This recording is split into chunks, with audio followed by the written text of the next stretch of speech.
Hello, welcome to DLI and thanks for joining us again this week for a continuation of what we had last week.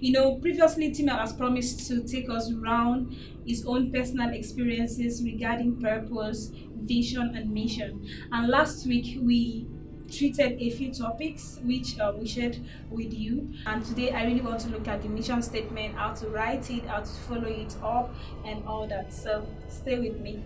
Wow, nice to meet you again. Thanks, Robbie. And thank you for your time last week. So previously in one of those episodes we talked about mission statement, how to write it and all that. So do you mind rephrasing that now that we are together, and why is it so necessary? Okay, so thanks for joining me again today.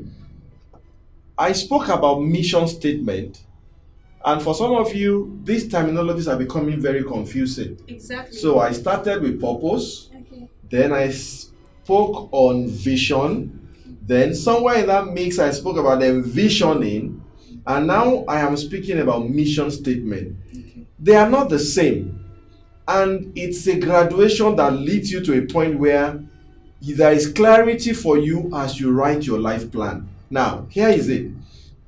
Before you can identify your purpose or create a vision for yourself, it's a very deep exercise. It will take a lot of time, it takes a lot of effort, it takes a lot of introspection, looking inside yourself, trying to locate things until they come out right for you. It is difficult to keep all those things fresh as you go on with time. So what the mission statement does for you is like a summary, like the summary of all the efforts you've made on purpose, on vision, on envisioning. When you come up with your mission statement, it is that short, easy to remember, inspirational phrase that connects your vision with your purpose and helps you to describe what the outcome should look like. So let me say that again. Your mission statement connects your purpose with your vision and helps you to paint the desired outcome when the two get properly connected. It's like the summary. Every time you read it, it just brings all the work you've done on purpose, vision, mission, and everything, brings it together and keeps it fresh in your mind as you go through life trying to become the best that you can be. Okay, thank you. I get all the English. I think I need a dictionary this time. But it's still looking all like, what is it saying? How does that drive down, take it back to the layman terms? Okay, maybe you should share examples. Maybe you should talk about what was your mission statements and how were you able to coin that out, and how did all your purpose and everything you're talking about connects to that just one statement. All right, so yeah, because we are before not companies. I share mine with you, Okay. let me explain that in putting together a mission statement, it is not a one-shot exercise. It's like an iteration. You write, you review, you write, you review. Every time you read it, if it's not there yet, you have an idea of, okay, maybe I should use this word, or maybe I should use that word. You keep writing and rewriting and rewriting. In the beginning, it may be very wordy, it may be very busy. For some, maybe 2-3 sentences, 2-3 lines. But every time you look at it and you take a second shot at it, you take a third shot at it, you take a fourth shot at it, with every attempt, it becomes clearer. Let me share mine. I had to bring this out because I can't really quote the original one. I think this is about the fifth mission. This is the fifth version of my mission statement. Okay. The very first mission statement I wrote says something like, I wanted to be the best that I can be and help as many people as I can be the best that they can be. Okay. That was the very first one.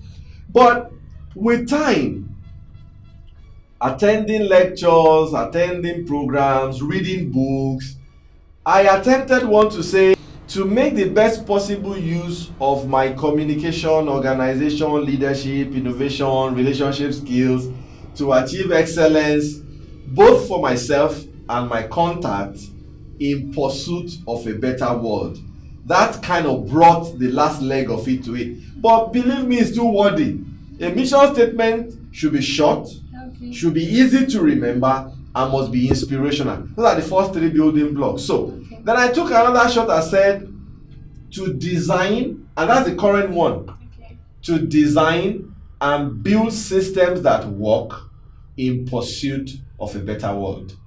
Now, every time I look at that, it brings all the work I've done around purpose, around vision, around mission, around envisioning, brings it together, because in my core, whether it is the communication skill, it is the organization skill, it is the music skill, it is the drama skill, it is the accounting skill, it is the Six Sigma skill, it is the project management skill, or the behavioral attributes that I have, there is something that is very core to me. It is something that connects very deeply with my purpose, which is building systems. And when I talk about systems, that includes people. I just like to see things work. I am not such an inventor. I rarely create things from scratch, but I'm an innovator. When you give me things, I can play around it, do a lot of drama and razzmatazz and redesign, but I'm very fastidious when it comes to working systems. That's exactly what has driven me. And if you look at my career, moving from accounting slowly to operations and project management, that has been at the center of my journey. And it's still the same thing moving me in the direction that I'm trying to go. Wow. I really have to go right to one for myself and all that. So when you write a mission statement, when you coin it out, what is next? Okay, so once you are able to land your mission statement, and remember, it is not a one bullet. You need to take several shots at it.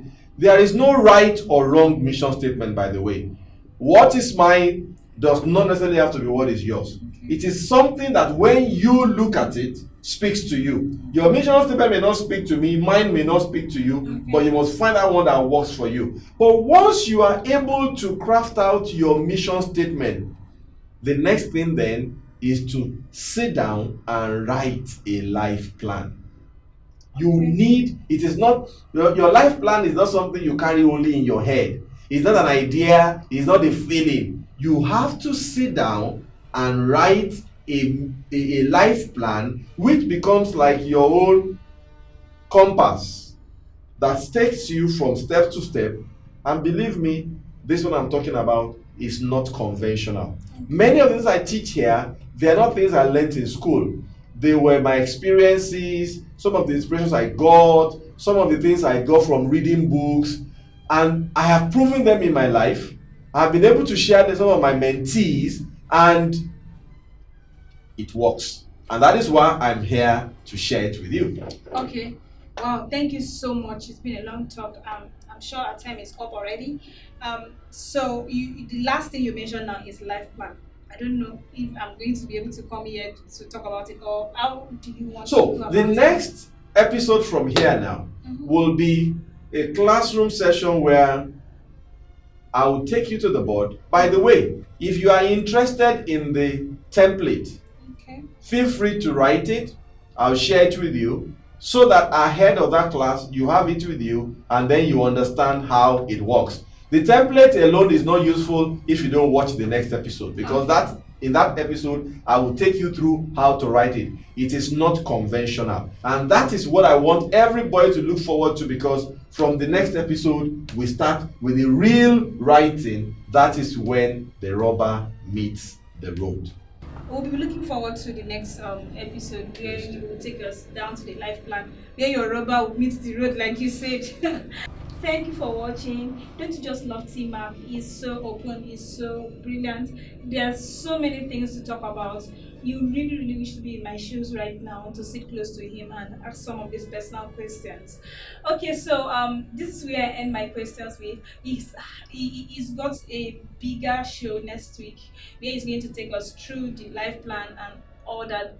Like it's going to be a practical class, so you don't want to miss that episode. Thank you for watching today. If you're watching on YouTube, please kindly subscribe down there. If you're watching on Facebook or any of the social media platforms, kindly share with your friend. Like I said, someone close to you may need this content.